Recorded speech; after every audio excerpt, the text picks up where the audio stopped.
Hola, yo soy Emiliano Méndez Chávez y el día de hoy les voy a exponer lo que es patrimonio cultural, tanto material como inmaterial. Pero primero, hay que definir qué es un patrimonio cultural. Bueno, el patrimonio cultural es definido por la Real Academia de la Lengua Española como un conjunto de bienes que comprenden los monumentos, los conjuntos y los lugares. Bueno, esto básicamente es algo básico, es algo sencillo de entender. Pero el patrimonio cultural va más allá de lo que nosotros pensamos.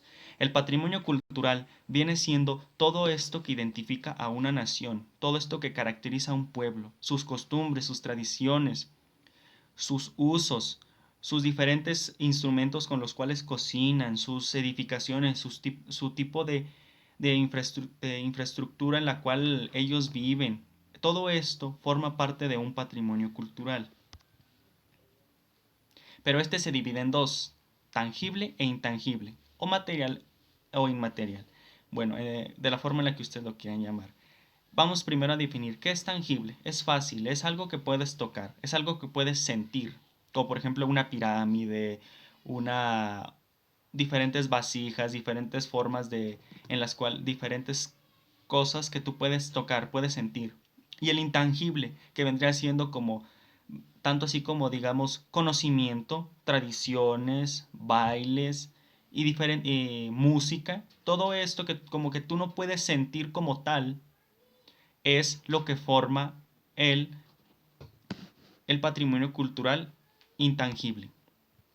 El tangible, primero vamos a definir, el tangible se divide en estos: patrimonio arquitectónico, patrimonio arqueológico, patrimonio artístico o histórico, patrimonio industrial y patrimonio natural. ¿Qué es el patrimonio arqueológico? Bueno, el patrimonio arqueológico es todo bien de carácter histórico que representa la actividad humana y que para su estudio es necesario el método arqueológico. Todo esto vendrían siendo todas estas edificaciones, todos estos vestigios de las diversas culturas que existieron antes de la llegada de los españoles. Esto es lo que forma nuestro patrimonio arqueológico. Ejemplos de ellos son Monte Albán en Oaxaca, Teotihuacán en el Estado de México, Tajín en Veracruz y Chichén Itzá en Yucatán. Este último forma parte de las 7 maravillas del mundo moderno, y lo bueno es que se encuentra en México. El patrimonio arquitectónico es muy diferente, ya que esto son los emblemas de una ciudad. Son el rostro de yo lo considero como el rostro de una ciudad. Por ejemplo, aquí en la ciudad de Zacatecas que existe la catedral, o sea, todos estos edificios, todas estas casonas forman parte del patrimonio arquitectónico de una ciudad y como tal debe ser preservado porque forman parte de la historia y de la evolución de la ciudad. Ejemplos de ellos son la Catedral Metropolitana de México, Palacio de Bellas Artes en México, el Monumento a la Independencia y Palacio de Gobierno. El siguiente es el patrimonio artístico e histórico. Este patrimonio es caracterizado por lo que vendrían siendo todo el tipo de expresión artística que existe en el país, ya sea escultura, pintura, escritura y las diferentes artes. Por ejemplo, los muy famosos conocidos murales de Diego Rivera, las pinturas de Frida Kahlo, y aquí por ejemplo vemos retratos como El Desmembrado, La Calavera Catrina, Autorretrato y Baile en Tehuantepec. El patrimonio industrial. Este se tiene por patrimonio industrial al conjunto de elementos de explotación industrial generado por las actividades económicas de cada sociedad. Estos básicamente son los vestigios de una economía. Son también a su vez emblemas de una ciudad, ya que, por ejemplo, no encontré muchos ejemplos, pero un ejemplo muy claro es Parque La Fundidora en Monterrey, Nuevo León.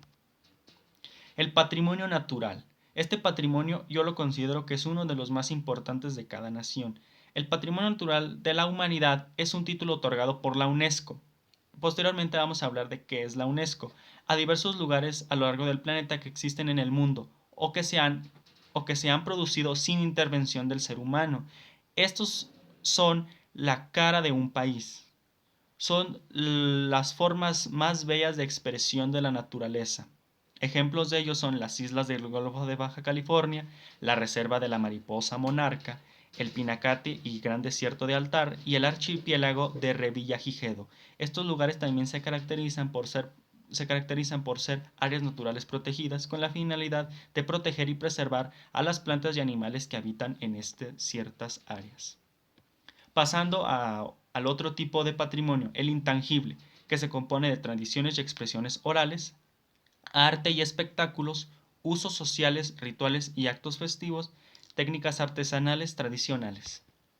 Para empezar, tradiciones y expresiones orales. Las tradiciones y expresiones orales sirven para transmitir conocimientos, valores culturales, sociales a una memoria colectiva.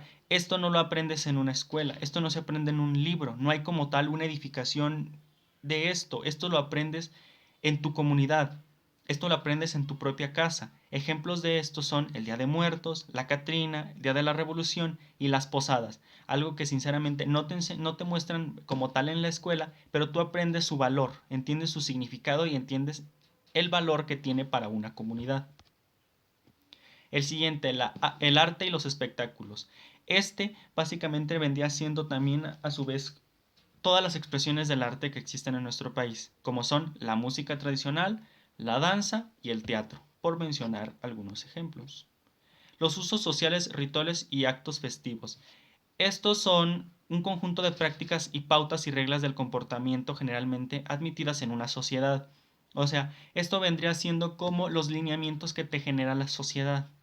Pero también los rituales como pueden ser el Día de Muertos, los usos sociales como por ejemplo las serenatas que tú básicamente le identificas como un enamorado hacia una enamorada, y los actos festivos como por ejemplo es la gastronomía, aunque en ciertos lugares se cocine con las mismas, los platillos se llamen similares, esto no quiere decir que los platillos contengan lo mismo.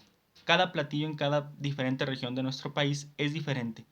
Y así como hay algunos lugares en los que se consume de forma normal, hay en otros lugares en los que ese tipo de platillo es, al momento de prepararlo, es un acto ritual.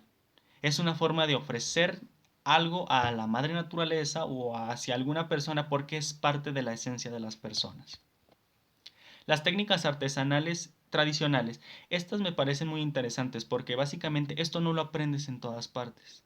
O sea, una técnica de tallado, una técnica de vasijas, una técnica de cerámicas es algo característico de cierta localidad, de cierta parte de nuestro país.